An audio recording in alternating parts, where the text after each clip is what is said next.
नमस्कार, मैं हूं रक्षा और आप देख रहे हैं प्रसार टीवी। शुरुआत करते हैं आज की बड़ी खबरों की। बिहार विधानसभा चुनाव के बाद मतों की गिनती कल 10 नवंबर को होगी। इसके लिए विभिन्न जिला मुख्यालय में अलग अलग तरीके से तैयारियां की गई हैं। कोरोना महामारी के बीच में विधानसभा चुनाव के बाद मतों की गणना में भी कोविड-19 के प्रोटोकॉल का पालन किया जाएगा। बिहार की 243 सीटों के लिए मतों की गिनती का काम मंगलवार की सुबह से शुरू होगा। मतगणना को लेकर पटना जिले में तैयारियां पूरी। एएन कॉलेज में त्रिस्तरीय सुरक्षा व्यवस्था के बीच होगी काउंटिंग। 10 नवंबर को वोटों की गिनती के लिए राज्य भर में बनाए गए कुल 55 मतगणना केंद्र। बिहार के नेता प्रतिपक्ष और पूर्व डिप्टी सीएम तेजस्वी यादव का आज है जन्मदिन। इस मौके पर तेजस्वी ने कल रात ही परिवार के साथ काटा केक। वहीं इधर लालू प्रसाद यादव ने भी फोन पर तेजस्वी को जन्मदिन की बधाई दी। तेजस्वी यादव आज 31 साल के हो गए हैं। इस मौके पर आरजेडी समर्थकों ने बधाई देने की होड़ लगी है। तेजस्वी के जन्मदिन के अवसर पर कई नेताओं ने भी तेजस्वी को शुभकामनाएं दी। साथ ही साथ चिराग पासवान ने भी ट्वीट कर दी बधाई। ट्वीट में लिखा, जन्मदिन की ढेर सारी शुभकामनाएं। ईश्वर से प्रार्थना है कि आप दीर्घायु हो और आपके जीवन को सफल बनाने में कामयाब रहें। आज आपका जन्मदिन है। भगवान के दर्शन व आशीर्वाद से आपका दिन शुभ हो। पूर्व डिप्टी सीएम और नेता प्रतिपक्ष तेजस्वी यादव के जन्मदिन पर पार्टी कार्यकर्ताओं में बढ़ा जोश। मिठाई लेकर पहुंचे राबड़ी आवास। बिहार विधानसभा चुनाव के नतीजे आने से पहले ही बिहार के बाहुबली नेता आनंद सिंह के यहां पर जीत के जश्न की तैयारी चल रही है। 15,000 लोगों के खाने पीने की व्यवस्था की जा रही है। इन सारी तैयारियों पर आनंद सिंह की पत्नी नीलम देवी खुद रख रही है नजर। बिहार विधानसभा चुनाव को लेकर कल वोटों की गिनती होने वाली है। इस पर सबकी नजर टिकी है। कई एग्जिट पोल के मुताबिक महागठबंधन की सरकार बनने वाली है। इस बीच तेजस्वी यादव ने अपनी पार्टी कार्यकर्ताओं के लिए चेतावनी दी है और कहा है कि किसी भी कीमत पर मतगणना के दिन हुड़दंग और हर्ष फायरिंग और आतिशबाजी ना करें।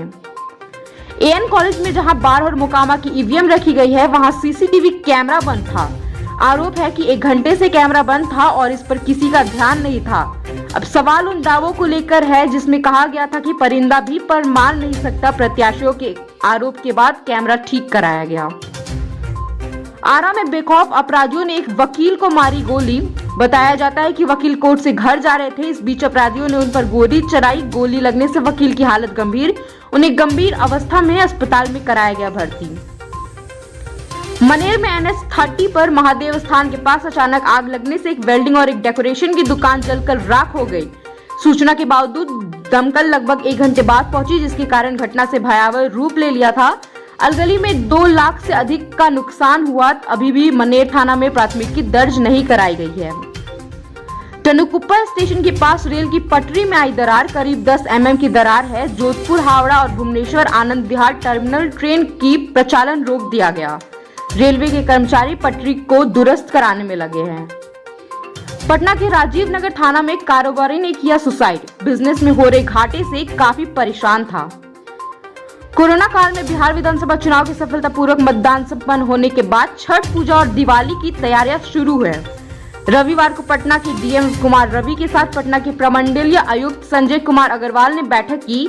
इस बैठक में पूजा समिति के प्रतिनिधियों और वार्ड काउंसलर के साथ भी छठ पूजा की तैयारियों को लेकर चर्चा की गई। इस दौरान अफसरों ने पूजा समिति के प्रतिनिधियों और वार्ड परिषदों के दिशा निर्देश जारी किए हैं। कोरोना काल में बिहार विधानसभा चुनाव के सफलतापूर्वक मतदान संपन्न होने के बाद छठ पूजा और दीपावली की तैयारियां की जा रही हैं। रविवार को पटना के डीएम कुमार रवि के साथ पटना के प्रमंडलीय आयुक्त संजय कुमार अग्रवाल ने बैठक की। इस बैठक में पूजा समिति के प्रतिनिधियों और वार्ड काउंसलर के साथ भी छठ पूजा की तैयारियों को लेकर चर्चा की गई। इस दौरान अफसरों, पूजा समिति के प्रतिनिधियों और वार्ड पार्षदों ने दिशा निर्देश जारी किए हैं। औरंगाबाद में किराए को लेकर हुए विवाद में ऑटो चालक को बदमाशों ने पीट कर हत्या कर दी। ये घटना देव थाना क्षेत्र के इगुनिया ईट भट्टा की है। शनिवार देर रात कुरहाबार गांव निवासी ऑटो चालक अनिल देव सिंह मजदूरों को ईट भट्टा लेकर गया था। इसी दौरान किराए को लेकर विवाद शुरू हो गया। विवाद खूनी खेल में बदल गया। छपरा के मशरक थाना क्षेत्र के विशनपुरा सरदारगंज गांव में एक नवजात बच्ची बांस के पेड़ों के बीच मिली। उसके रोने की आवाज सुनकर गांव वालों ने नवजात को वहां से उठा लिया। गांव की आशा कार्यकर्ता रिंकू देवी ने बच्ची को अपनी सुरक्षा में लेकर पीएचसी मशरक में कराया भर्ती।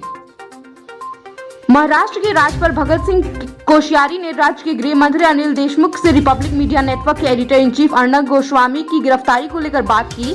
उनकी सुरक्षा और स्वास्थ्य को लेकर चिंता जताई। नारकोटिक्स कंट्रोल ब्यूरो ने बॉलीवुड के कथित ड्रग नेक्सस में अपनी जांच को आगे बढ़ाते हुए एक्टर अर्जुन रामपाल के घर मारा छापा। अर्जुन को एजेंसी ने समन जारी किया है। बिहार में कोरोना का वर्तमान मामला हुआ 6,273। इससे ठीक हुए मरीजों की संख्या पहुंची 2,14,207 के पार और वहीं इससे मरने वालों का आंकड़ा हुआ 1,144। बाकी के खबरों के लिए बने रहे प्रसार टीवी के साथ। आप हमारे न्यूज को यूट्यूब पर देख रहे हैं तो हमारे यूट्यूब चैनल को सब्सक्राइब करें। अगर फेसबुक पर देख रहे हैं तो पेज को लाइक करें।